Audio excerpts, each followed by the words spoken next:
Welcome back, YouTube family. This is my channel, Survive and Thrive, and another great week to talk about some stocks. Today I wanted to talk about Palantir, ticker symbol PLTR. Now I wanted to go through some of the history of where they started with their IPO, where they currently are, and where I think they might be headed. Jumping right into it, starting with this first article on CNBC. Palantir closes below first trade after NYCE debut. This was back in September of 2020, right at the time when they actually came out with their IPO. Here's the man himself, Alex Karp, the CEO of Palantir. Back in September, the shares opened at $10 and ended up closing that same trading day at $9.50. Back then, I was very speculative on what the company was and didn't have a whole lot of knowledge base on how their business operated and made money. So I really wanted to understand the fundamentals of how their business was performing, as well as how they were going to create a growth plan and further increase their valuation and prospects with other businesses. So as I continued to watch it over time, fast forwarding to February of this year, 2021, this article in Investor Place, Palantir, the sell-off is not over. Palantir stock at that time had taken a hit, but the valuation still remained stretched. Reading further down in this article, general market sentiment was not the only factor impacting Palantir stock. At that time, their latest earnings report was disconcerting for Wall Street. Now, it's true that on the surface, the performance looked very solid. Revenues jumped by 40% to $322 million. Trumping analysts' prediction of $300.7 million. As for the non-GAAP earnings, they came to 6 cents a share compared to the street estimate of 2 cents a share.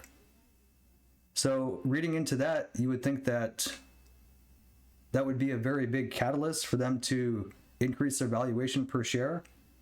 But what was the problem with that report? Well, it looked like the growth was going to decelerate. For the full year, the forecast for revenues to rise by around 30%. Also at that time, the lockup had expired for shares, and there were a lot of insiders that were selling their holdings. This also included the chief operating officer, Cheyenne Sanker, who sold 757,000 shares from $24.59 to $29. Then there were the sales of 2.7 million shares from 3 other executives. Stephen Cohen, co-founder and president, Matthew Long, general counsel, and Ryan Taylor, chief legal officer. Now, while this isn't unusual for executives within the company to share off some of their holdings, it still does present itself as a red flag. Whenever a group of executives sell off their shares, especially after a big run-up, this is a sign that the valuation of the stock is on the high side.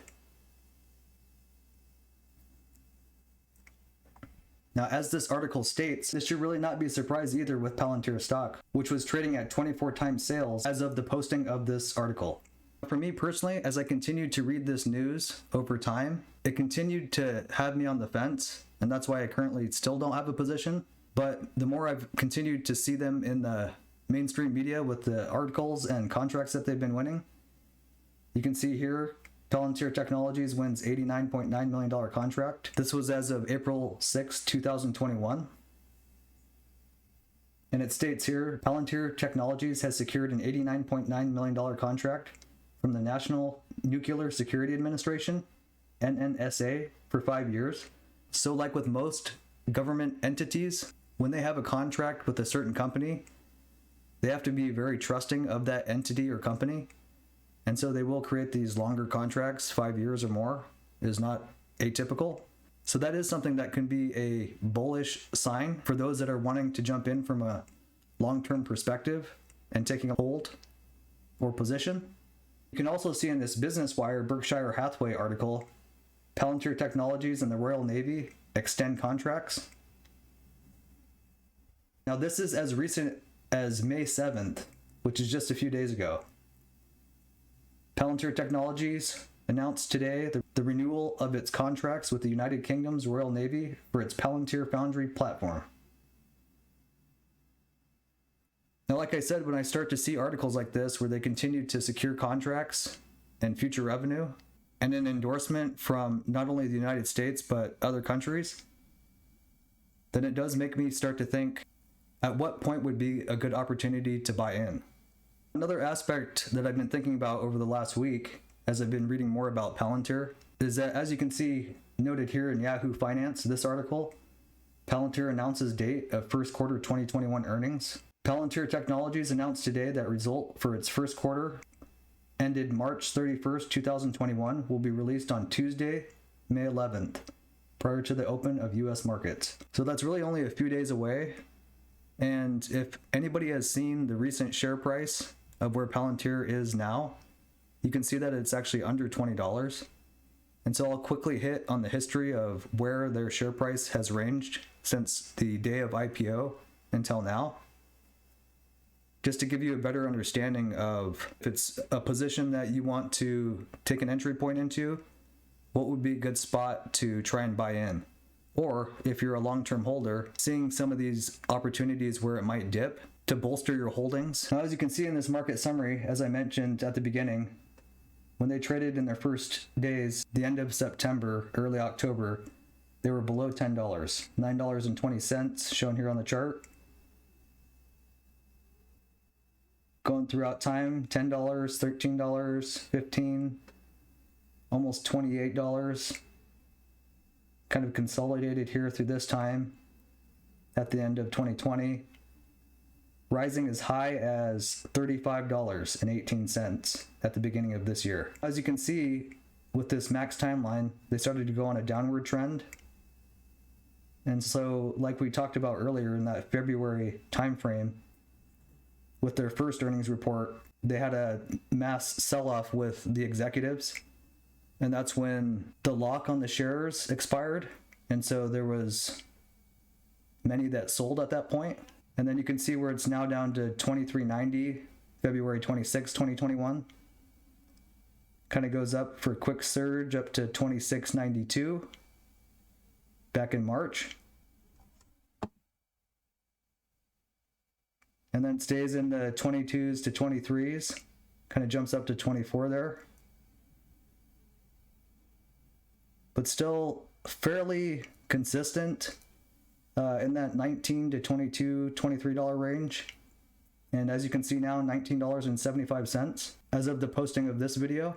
So I've always kind of in the back of my head thought that anything below $20 would probably be a pretty decent place to create an entry point, just looking at the highs and lows of this timeline as far as how much the share has been valued at since the beginning of its IPO. And one big aspect that I'm thinking about is to see what comes out of the earnings report here in a few days. My overall thought process is if it goes under $18, $17, then I will strongly consider taking a pretty decent position. If it stays at this $19 to $20 range, for me personally, I'm still a little bit on the fence. But I do think that as a long-term stock buyer, long-term holder, that this is one that I will eventually take a position on. That's all I really wanted to touch on for this week with the earnings report coming out here in a few days. And I'd love to hear others' thoughts about Palantir and if they have holdings or what their plan is. So if you've gotten value out of this video, please hit the like button and subscribe to turn on that bell to hear about other financial education videos that I'm uploading that have to do with everything from financial strategies to help build your wealth, understanding different stocks out there and how those companies perform and which ones are good ones to buy into, as well as opportunities within the cryptocurrency space and those crypto projects that might be big opportunities for you to really grow your wealth. So until next week, please keep that vision of your future and ultimate path to financial freedom and those steps that you're taking to really make it come true for you. And as I always say, don't just survive, thrive.